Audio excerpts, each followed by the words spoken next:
All right. So I have to share my screen. Let me do that. And here we go. So we'll do a slideshow.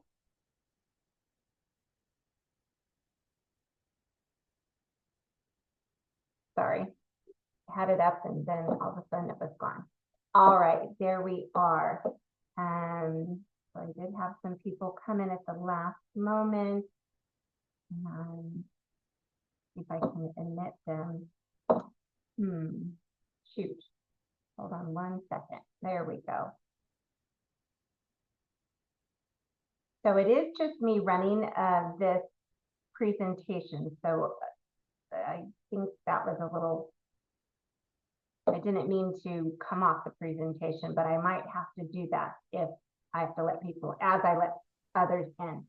Okay, let me get back to business here. So welcome everyone to tonight's high school to college transition meeting. So as you can imagine, there are significant differences between high school and college. For the parents that are on tonight's webinar, you went through that, most of you yourself, and you may remember that, yeah, it was a big transition from high school to college. One of the biggest transitions is for most students, this will be the first time that they will be living out, away from home. So not everybody is going to be having a residential experience, but even without that, it's a really big transition. So much of what I will be covering tonight is focused on students that are going to be having that residential experience, whether they are going to a college relatively nearby, they're still planning to move out of their parents' home for the year and move into a dorm, that kind of situation, or they're going a little bit further. So let me go ahead and get started. This first page has very important deadlines that I need everyone to be aware of. So these are the things that are coming up. May 1st, so just around the corner, it's officially National Decision Day. And that's the day that all of the schools that your child has, or young person, if this is the student themselves, they've been accepted to, this is the day where you have to make your final decision and submit an enrollment and a housing deposit if you have not already submitted a housing deposit. Some universities will allow you to take another day or 2 or 3 past May 1st, but if you need a couple more days past May 1st, you do need to communicate with all the universities that are your final, sort of in your final group, and get that permission. Otherwise, they essentially close the door on you, and they start going to their wait list immediately. Because remember, as I've shared with you throughout this process, it is a business and they need to have students in all the seats starting for fall. So be aware that any tours that you're planning to go on to make these final decisions, if you need to go on a second tour, you need to make those final financial aid decisions. All of that needs to be done and the final decision made by May 1st.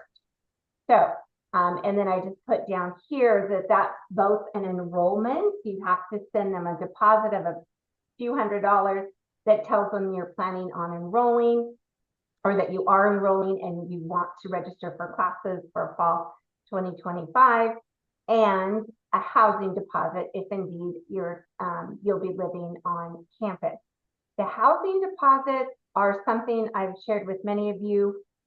Some universities tend to be run out of space sooner rather than later. So please don't delay on that housing deposit.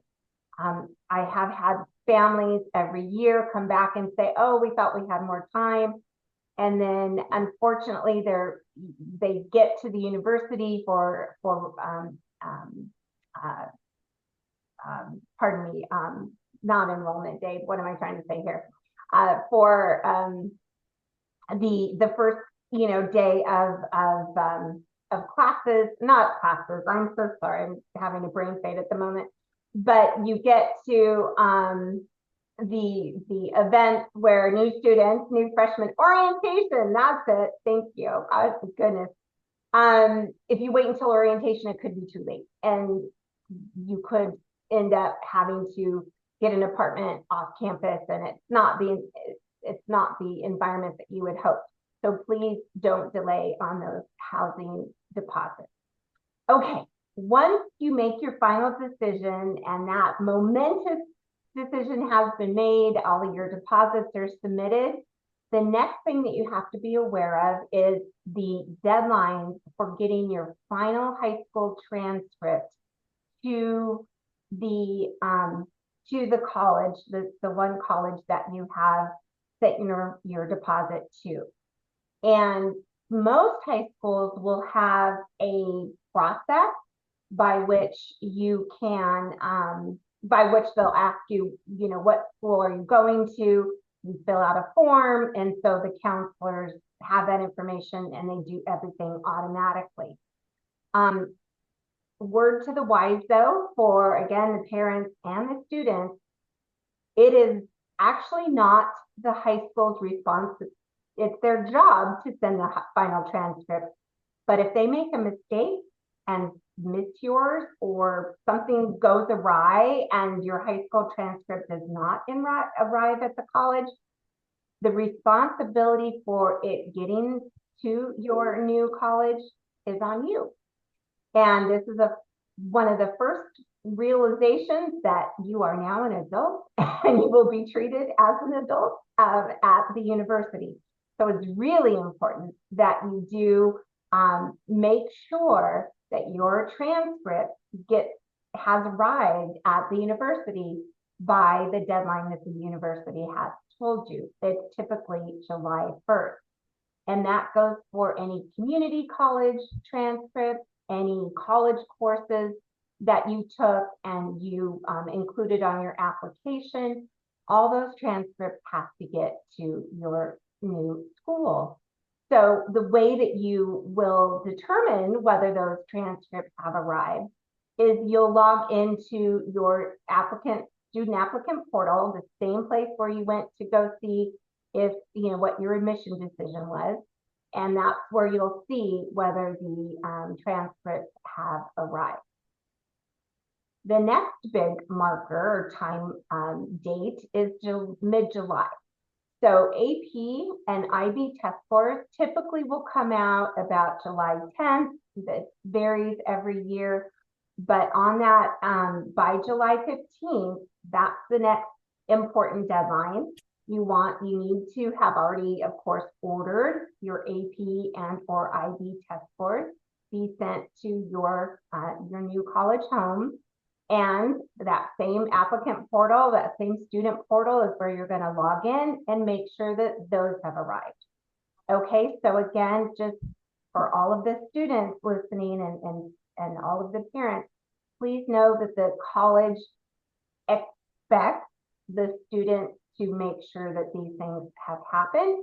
And if they haven't, that unfortunately is going to be on the shoulders of the student, and then so things will have to, you might have to plead your case and plead for leniency, but these are hard deadlines. They are typically non-negotiable. And I do indicate that in the last bullet on this page. Students, parents of students, please encourage your children to check their email frequently. So now that everybody, once you've decided on your college, minimal. If one, yeah. Can we just make sure everybody's muted, just so we don't have any interference in the background? That'd be awesome. Thank you so much. Okay, so continue to check your emails, both the new one that you have as part of your new college home. And I would also recommend checking your college communications email, the one that we use to submit your application. Sometimes colleges will send information there and not to the new college email because they know you're checking your old email. So just cover all your bases and make sure you're checking both. This is also a really good reason why we created this college communications email, because your high school will shut down your high school email usually about mid-August. They'll send you an email to let you know the date that they're going to shut it down, but you've graduated, you've moved on, they're going to close that. So again, that's another reason, or one of the most important reasons why we created that new college communications email, and that will cover you with ongoing communication. Okay, so we covered the immediate next step. Orientation, let me jump into that. My recommendation is to please, please, please, please sign up for the earliest orientation date that you can.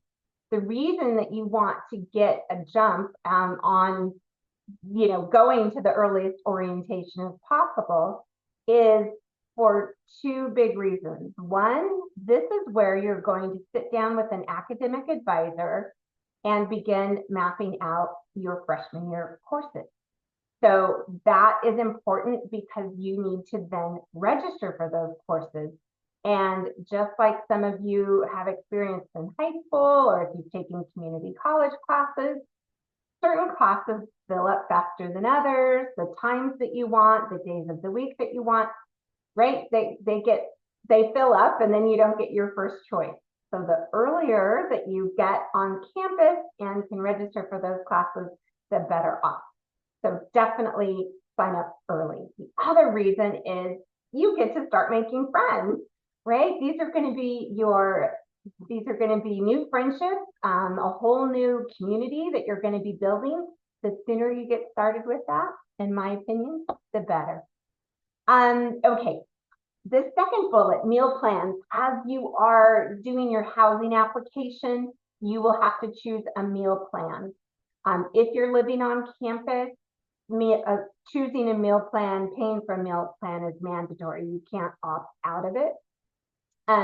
But just again, a word to the wise, typically freshmen will, and especially parents, will choose the maximum meal plan available, where your child can eat 3 meals a day, 7 days a week. And honestly, that's too much. So you will be very busy running around campus all during the week, and even on the weekends. And so you won't always be by the dining hall to eat every meal. You'll also want to do some meals maybe off campus with friends and whatever activities. So you might look at those with an eye towards maybe kind of what is the middle meal plan available, and that will probably be more than enough.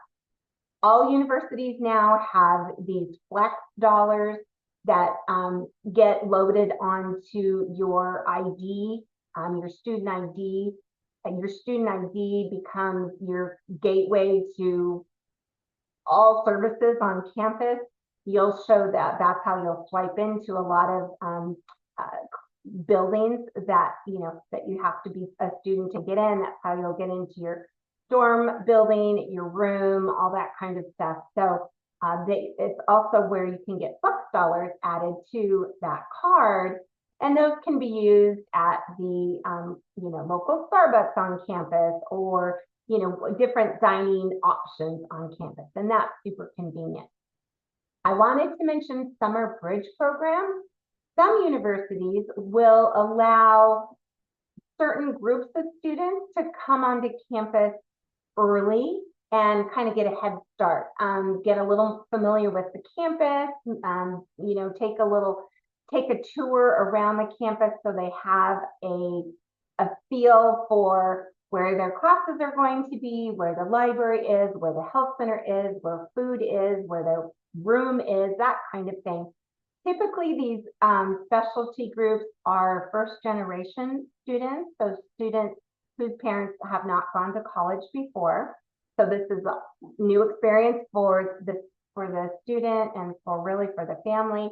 And then also for students that have learning disabilities, this can give them an opportunity to, without all of the people on campus at once, have a little bit quieter space to get familiar with campus. So do take notice of any summer bridge programs that are available, and definitely avail yourself of those if it applies to you. And then Club Rush. So that is something that happens typically the day before classes start.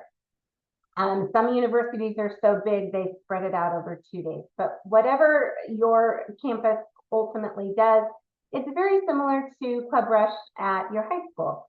It'll have a catchy name and you'll get so much free swag, you won't even believe it. But the point is, I do encourage you, don't skip this. This is a really important step in you getting out there, starting to meet people, sign up for a bunch of clubs that even remotely interest you, and then go to the first meetings and see if these are your people, right? But clubs are one of the best ways to start engaging with your university, start to make it feel like home, and you're going to meet a lot of people.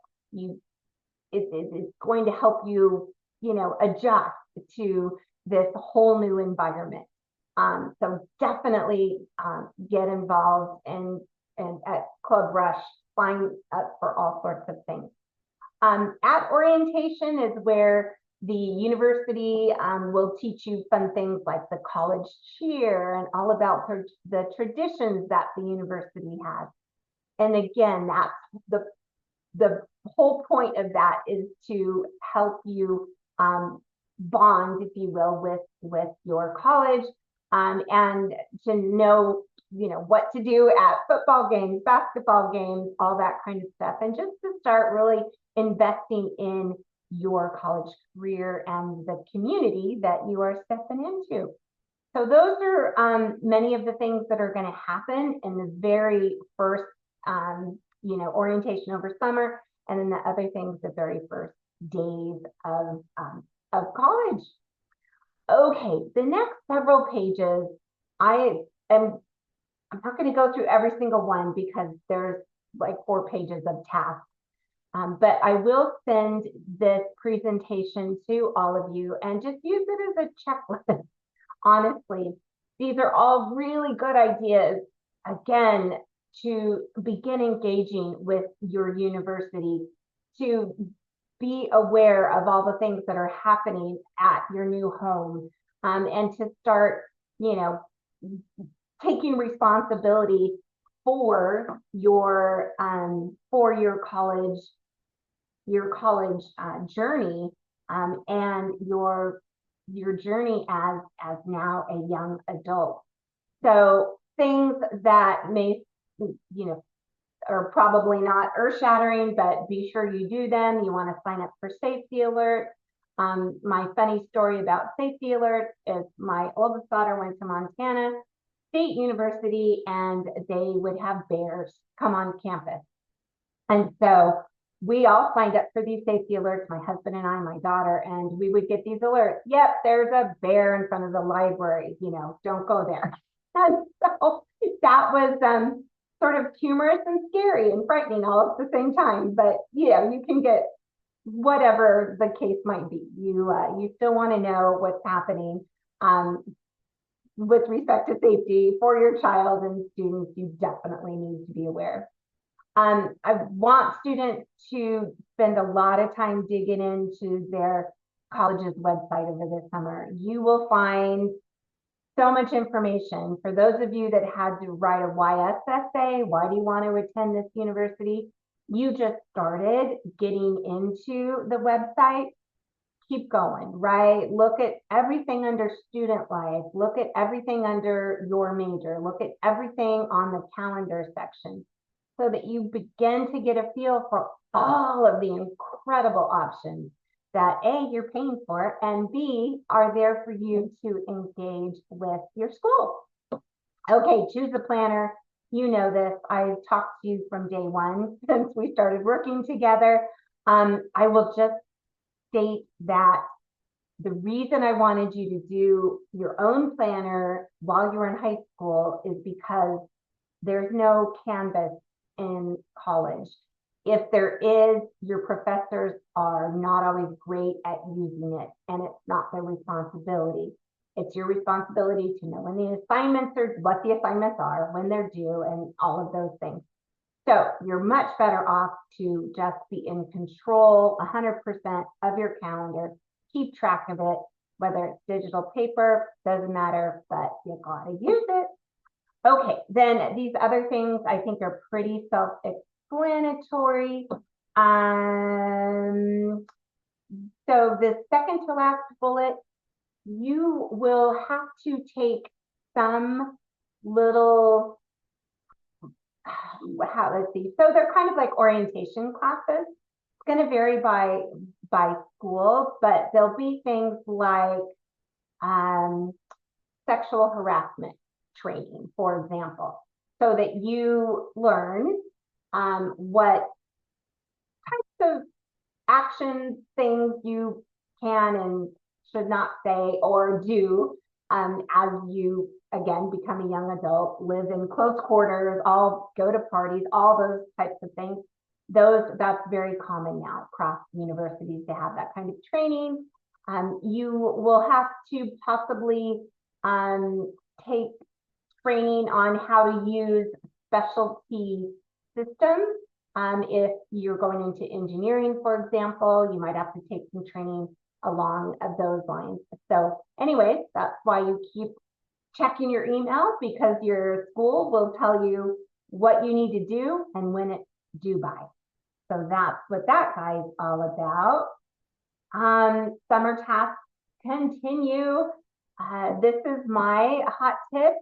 Keep reading. Again, you know it doesn't have to be fiction. It can certainly be nonfiction, but keep reading. This is not the summer that you want your brain to sort of atrophy because college is hard and you will have to be bright and ready to go on day one. And yeah, this is one of the ways to do it, to just keep reading. The learning management system. So again, every university will have their own system, call it all sorts of different things. The wise student will spend some time becoming familiar with it over the summer. There'll be lots of videos on YouTube. I'm sure your university will have videos, all sorts of things along those lines. So just be sure that you start to get familiar. Checking out the campus map. We'll go into that a little bit more. You see my in big red letters. So keep checking your email. I do have some really sad horror stories where students did not check their email and deadlines came and went. And then when they finally did check their email, the deadline had passed. They hadn't done whatever the university had asked them to do, and their offer of admission had been withdrawn.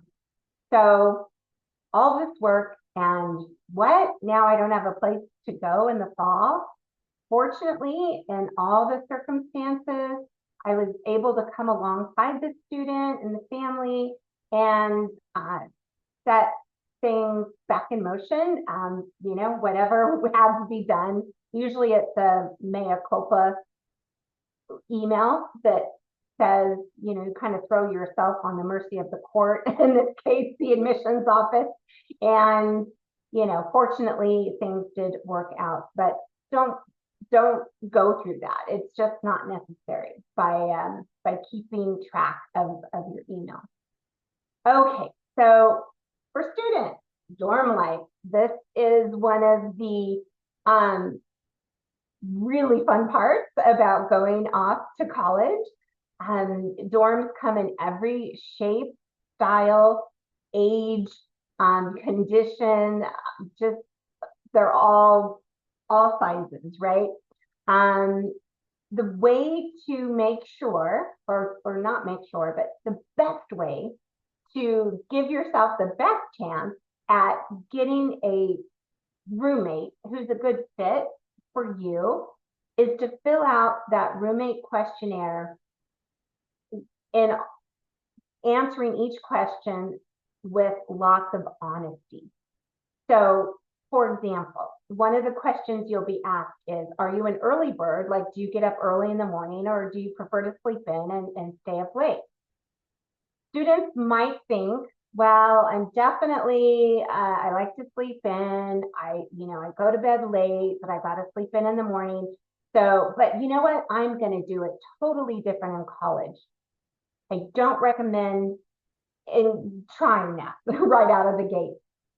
Get yourself on a different schedule while you're in college, but to say that you're an early riser on your housing application and then be paired with an early riser is a recipe, unfortunately, for not a good relationship.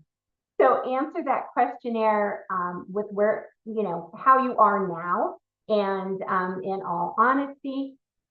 Then your university will assign a roommate to you, unless you happen to be going to a university where a good friend from high school or a good friend is also going and you guys request each other. Then frequently that works out. You can be roommates, but usually most people go and they get matched with a total stranger based on how they answered that questionnaire. So over the summer, you'll just want to coordinate with that person, start to get to know them, text each other if it's possible, meet in person for coffee or boba or whatever it is that you like. And then, you guys can get to know each other over the summer. Zoom will work, whatever feels right. And then you'll want to coordinate things like who's going to bring the little mini fridge, maybe a microwave, a set of dishes, that kind of thing, because you don't want to end up on move-in day having 2 refrigerators, 2 microwaves, 2 futons. That would be silly. And then someone's going to have to send theirs back with mom and dad. So, okay. And then there's all sorts of decisions you'll be making when you do move in, and that includes lofting. Many universities will let you put your extra long twin size bed on, they're not stilts, but called lofting. And so, but basically risers that can lift you up pretty high. And that's kind of a nice feature because that allows you to have them in the space underneath your bed to put, like, make a reading nook and have a futon and a light and, kind of cozy. Or that's where you put, storage bins and maybe the microwave and the refrigerator and stuff like that. So lofting is definitely a great option if your dorm allows it. And then something that you'll have to think about with respect to dorm life is what kind of setup, what's the layout of your dorm. Many of us went to universities that had the traditional hallway dorms where there's several rooms along the hallway, kind of like a hotel. And then, but you don't have a private bathroom. So you have to schlep your stuff, take your stuff in some sort of carry-all down the hallway to have, take your shower, brush your teeth, all that kind of stuff. A lot of the newer dorms aren't quite that primitive, but it just depends, right? So you'll find all of that out and adjust accordingly. Most dorms will have at least a sink inside your room, so you can, take care of some of the basics in the privacy of your room, and that's kind of nice. I do recommend that any student who's taking, medication on a regular basis, that you invest in a small safe, right, that can lock and that you keep your medication in that. Medication happens to be something that tends to find its way out of your room into other people's pockets. And, dorms tend to be kind of open, people are visiting each other and doors are often propped open, and you just don't want to have the thing that you need to stay healthy disappear. So easy way to solve that problem is just to have a little space for that. Okay, all right, so I'm going to move on from some of those things to, the orientation, the housing, all the deadlines, to cover some of the significant ways that college is very different from high school. And again, I'm going to send this presentation to all of you. So parents, you can talk this over with students. Students, if you're here without your parents, would be a good conversation to have.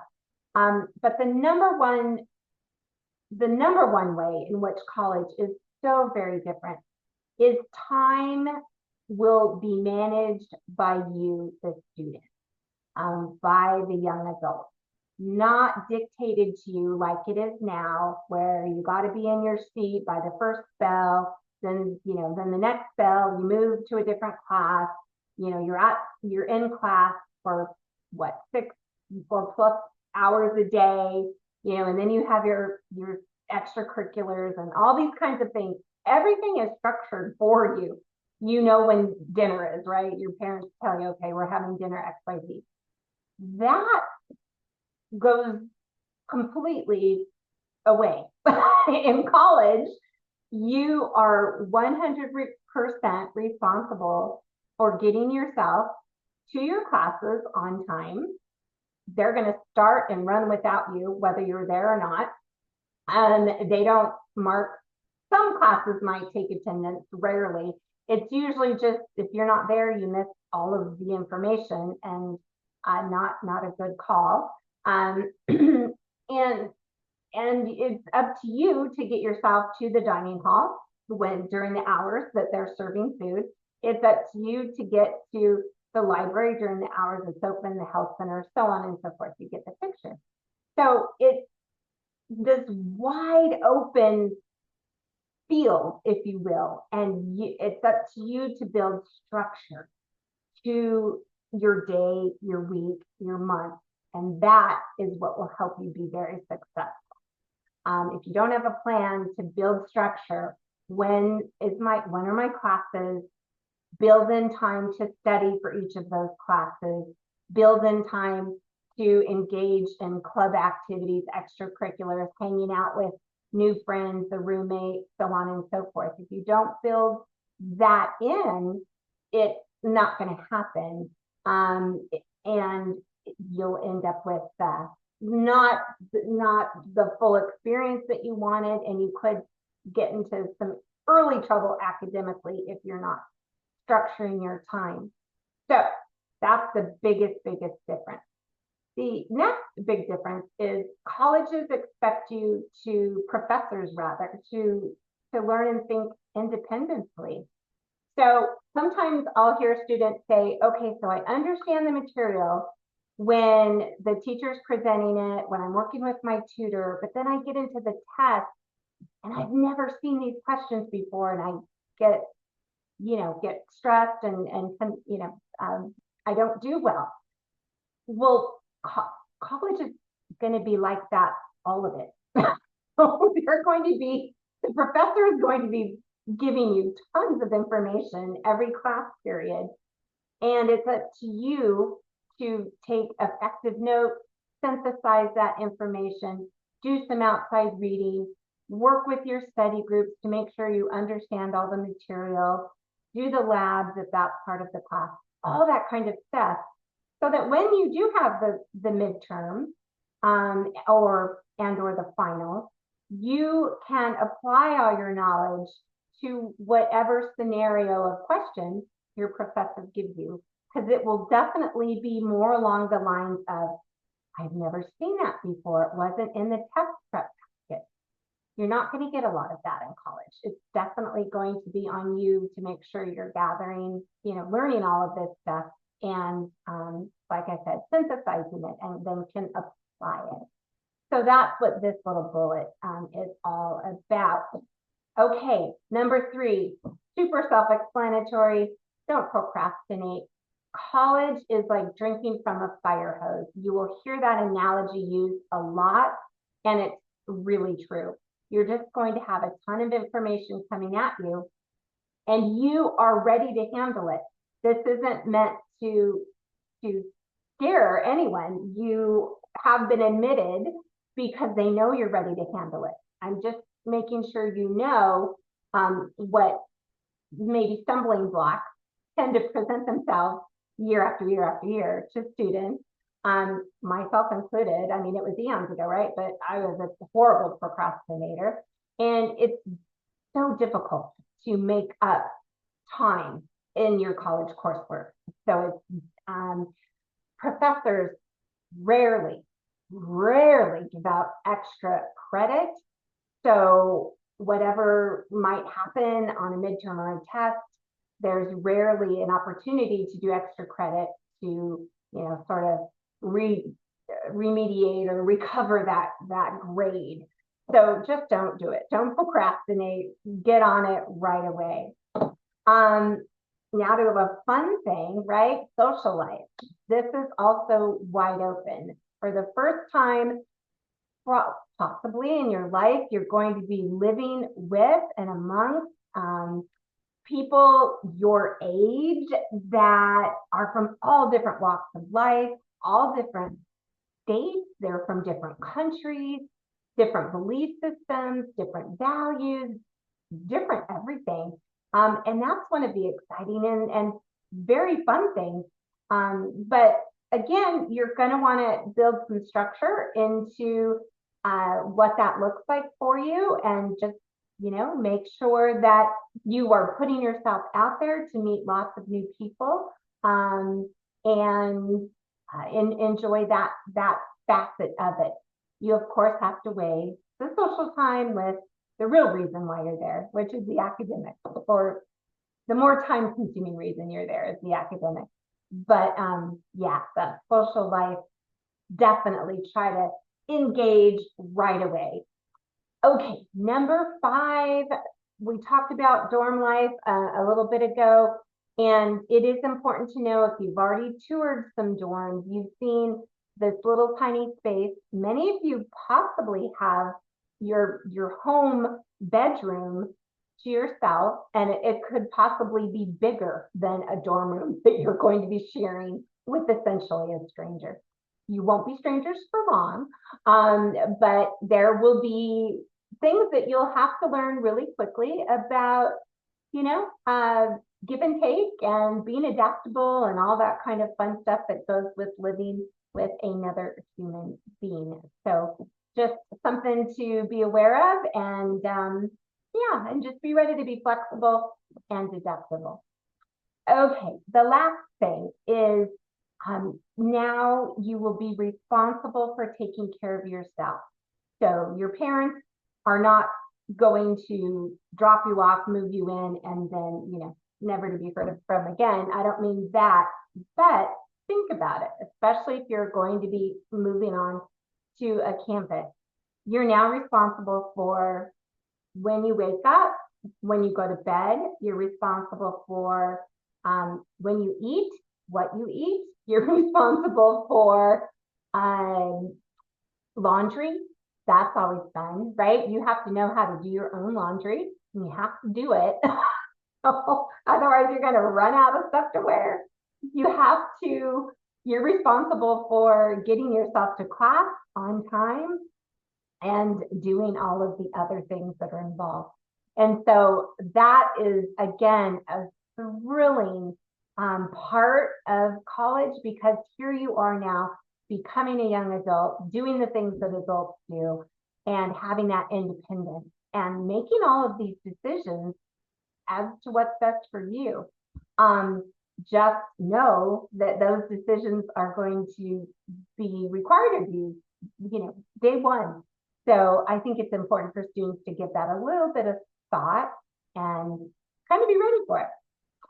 Okay, this next section is really for, well, it's for both parents and students. But so many of these things are driven, if you will, by parents.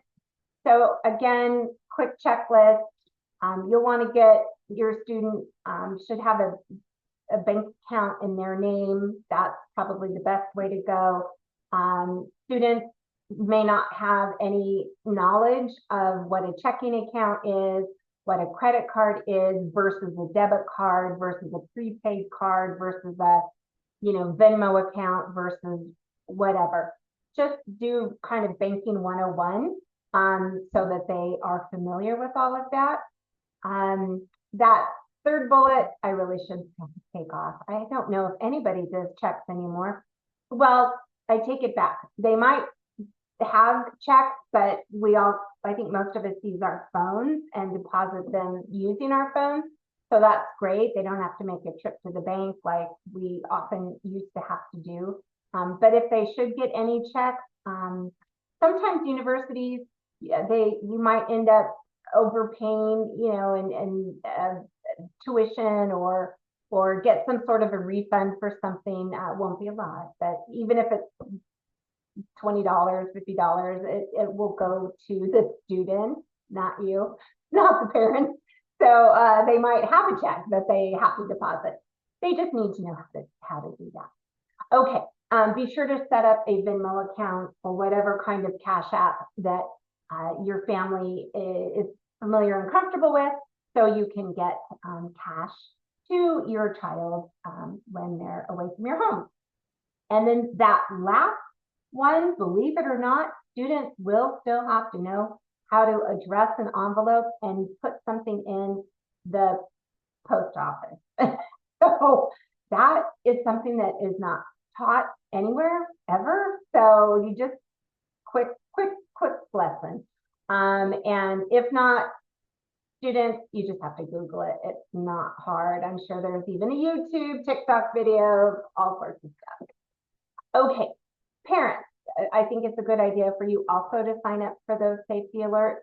So I made the relatively humorous comment about the bears on campus, but unfortunately, we all know that sometimes there is more serious alerts. So if there's a active shooter or anything along those lines, you of course want to know about that. So you can sign up for that, shortly after getting that deposit, that deposit submitted, that opens up all of these things for you. Facebook is still a thing, especially for parents, and Facebook pages where there's groups of parents whose kids are at said university. These can be wonderful treasure troves of information. Again, just as an example, I would send gift boxes and things like that to my daughter. And some schools will have, sort of pre-packaged things that you could send to them, maybe once a month. So they had just a little something from home, and I did that for I think the first year, and it was probably overkill, but it seemed like a good idea to me. So anyways, that's where you'll learn about things like this. It just, again, it's just that grapevine amongst parents that at high school, you had time to sit with parents, maybe at drop off or pickup, or at different high school events, maybe athletic events, whatever. And you got to know some people, right? You had your fellow parents, and that's how a lot of information was shared. You don't have that in college, but those Facebook pages are that. So I think it's a great resource for parents.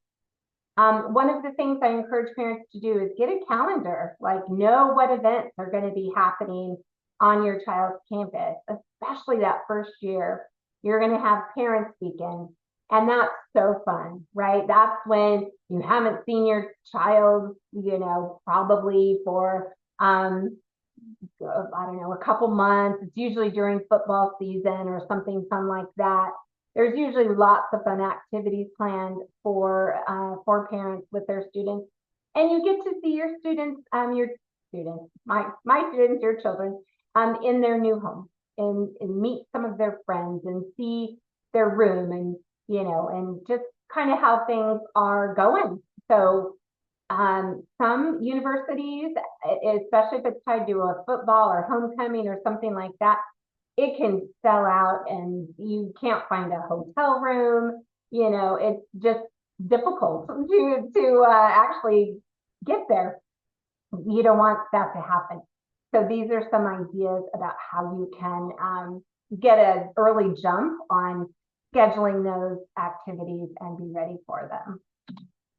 Okay, health and medical. Again, these are things that as parents we're just used to either doing for our child or being right there to answer any questions. But again, for those that are moving out of the home, they will very well, they may need to visit a doctor of some sort. They may need to. My daughter had an anaphylactic, not anaphylactic, sorry, that's wrong. But she did have an allergic reaction to some new medication she got when she was at home over Thanksgiving, and it had a bad reaction. She had to go to the ER, and we were not prepared. So don't be like that. Here are some ideas to help make sure you're prepared. So the insurance card, your child should have that in their wallet. They should know how to fill out the intake form, answer all those questions. You can set up like a Google sheet with family history, medical history, so they can answer some of those basic questions. Students, you should have a list of any medications that you take, the name, the dosage, and the frequency. You just have that in an app on your phone or a notes app, something like that. So you have all that information should you need it. And then second to last down here, the immunization record. So colleges will require that prior to a student moving into any kind of shared, communal living experience. Typically, you're going to have to get a tetanus.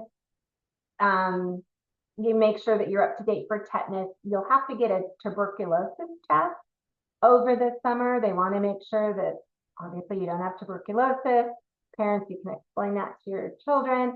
And then, to my knowledge, no universities require the COVID vaccination any longer, but these requirements will be listed in the housing contract and, be one of the things that has to be taken care of before you show up on move-in day.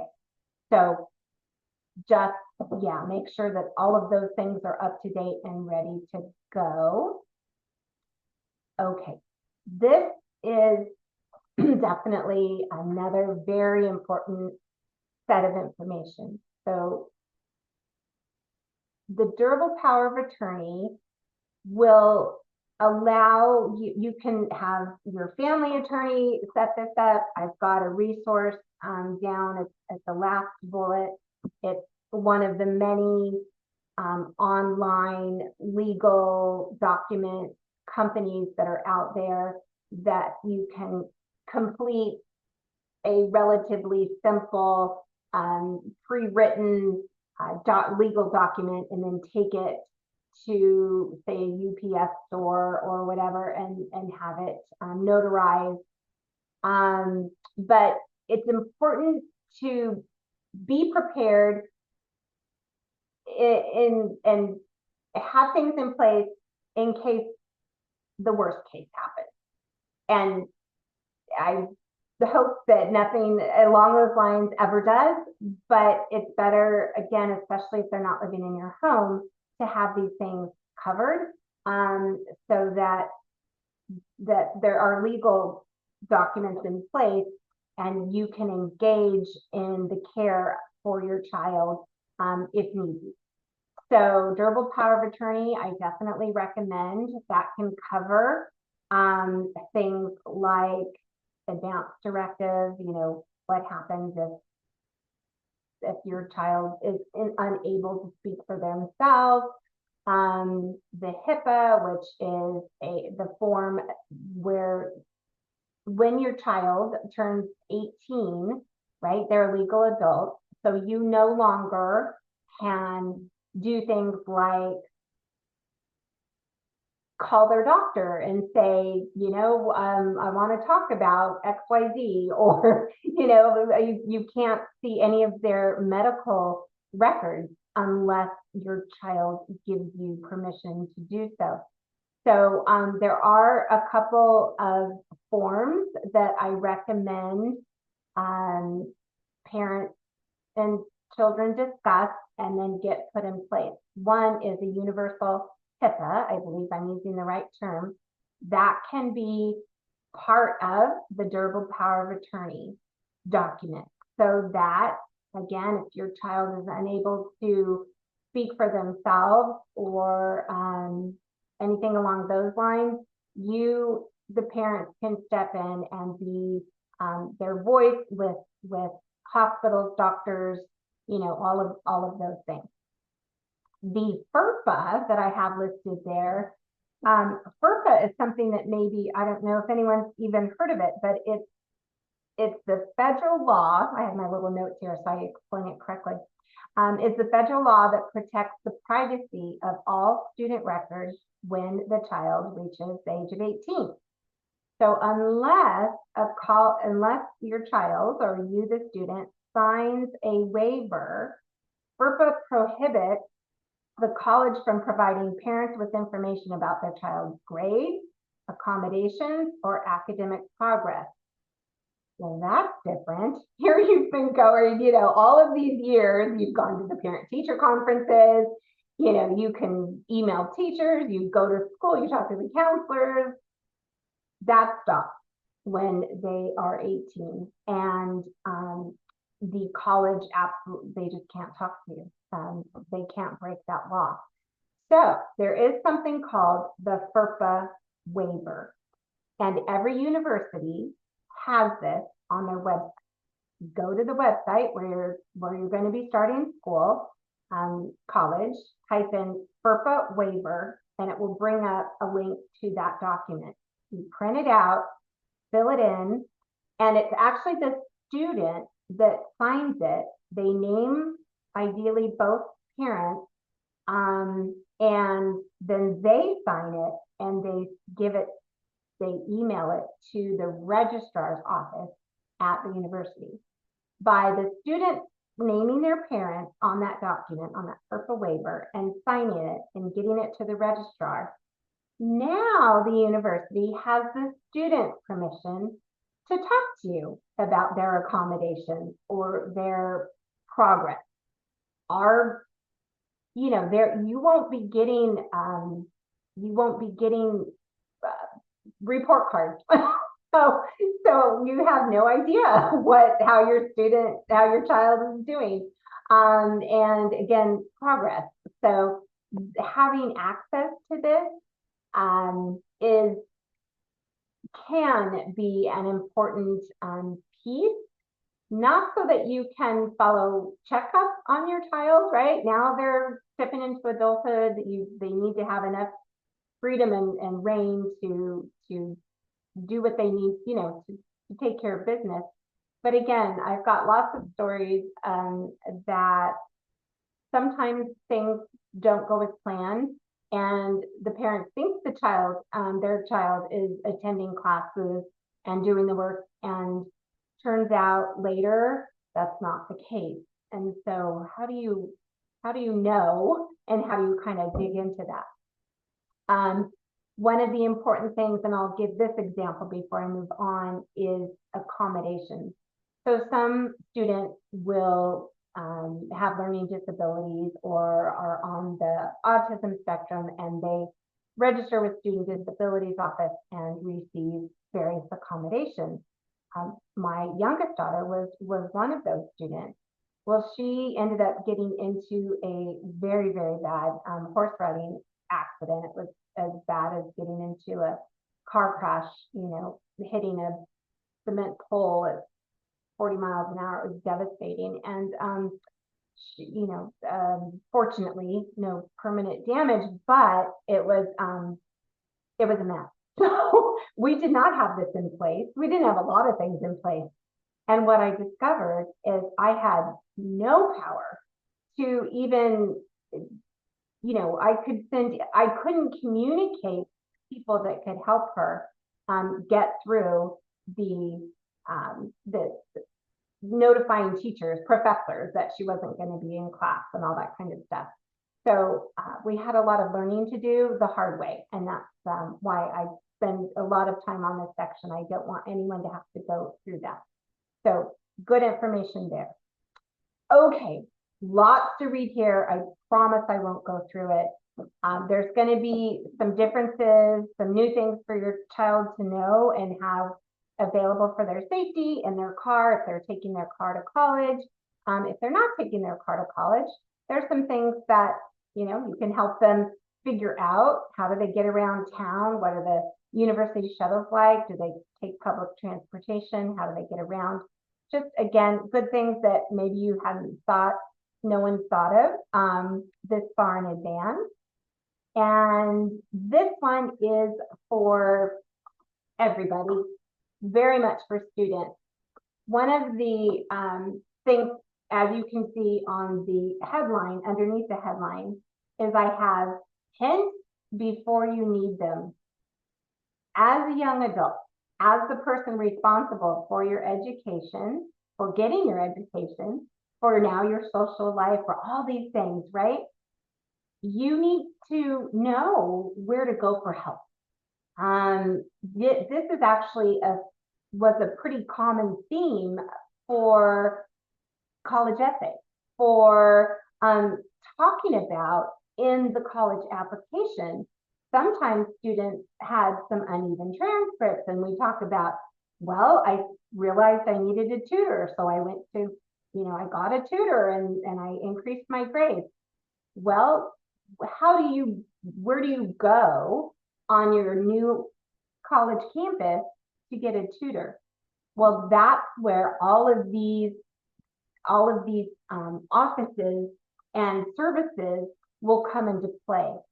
So for tutors, it depends on what you need. You can go to the math center to get help with math. You go to the writing center to get help with your research papers, your first college essay. Take it to the writing center, have them look it over before you even turn in your first writing assignment in college. So all these different centers and support is there for you, and you pay for it with your tuition and your fees. So the vast majority of all of these things are free to the student. You just got to engage with them, right? You got to know where they're physically located, and you have to get yourself there and take advantage of all these services. So my word to all of you wise young people is identify all of these resources on your new college campus and know what kind of support they provide, so that when you do need help, whatever it is, whether it's you get the flu, you have homesickness, so maybe you need to talk it through with a psychologist for a couple of sessions, you are not doing well in your math class, your college level calculus class, your laptop isn't working right, all of these things you have to take care of. So there's lots and lots of help. You just need to go out there and get it. All right, so that's my little spiel on that. And then this is a continuation of that same thing. These are just all important things to know off campus, right? These are some of the resources that you might need to be aware of in your local community. So after that, we're getting to the end about my presentation here. And one of the last things I wanted to share was, in addition to your college, here's some really terrific resources to kind of get you going with respect to how do I study in college? It's actually quite different. So I oops, sorry. I really like this Stanford University's academic skills department. They have link after link after link to teach their students short little videos, some handouts, how to take notes, to effective notes, productive notes in college, how to engage with professors in office hours, how to learn effectively at the college level. Again, just so many resources. So this is a great thing to dig into over the summer and start to, make sure you're sort of ready to step onto campus um, and and be able to fully engage and be successful. Okay, the second resource is something that I'm familiar with because, again, my youngest daughter needed it. And what College Success Plan is it's one of a handful of companies that exist to help college students with executive function skills. So not everybody is going to need this, but sometimes students haven't learned how to manage a weekly calendar with all of their assignments, part-time work, social life, all the things that need to get done, like laundry. How do they look at this blank calendar of 7 days, 24 hours in each day, and fill it up in a very productive and effective way? How do they build in a sufficient study time, so on and so forth? Not every student is going to be great at that right at the very beginning of college. And yet it's a skill that is so necessary to be successful. So I just wanted to share this as a resource with you. Some universities have executive function mentors and coaches that you can take advantage of. This is not a free service. This is a company. But if your child or you as a student, this is a resource that could indeed be very, very helpful. My daughter ended up having a mentor for, let's see, 5 out of the 8 semesters, and it made it was the difference between her dropping out of college and graduating with honors last May. So you never know how things are going to sort of unfold, but great resource. The other resource that I like to share is this homework app. So this is something that you can students can take advantage of, and this can be your own color coded digital executive function sort of calendar planning app, and it helps you put in your classes when they are, put in the labs when they are, put in your study groups, put in your study time, library time, all that kind of stuff, just to get it all in one place and be able to see it so that you know that biology is pink and calculus is red or whatever colors, that kind of thing. Again, just another helpful resource. Okay, college is expensive. You will get the bill before too terribly long, usually at orientation. And it's not too late to apply for scholarships. Let me share with you just kind of what these 3 are. As I said early in the journey of paying for college, the number one place where you're going to get the most money is from the university that you attend.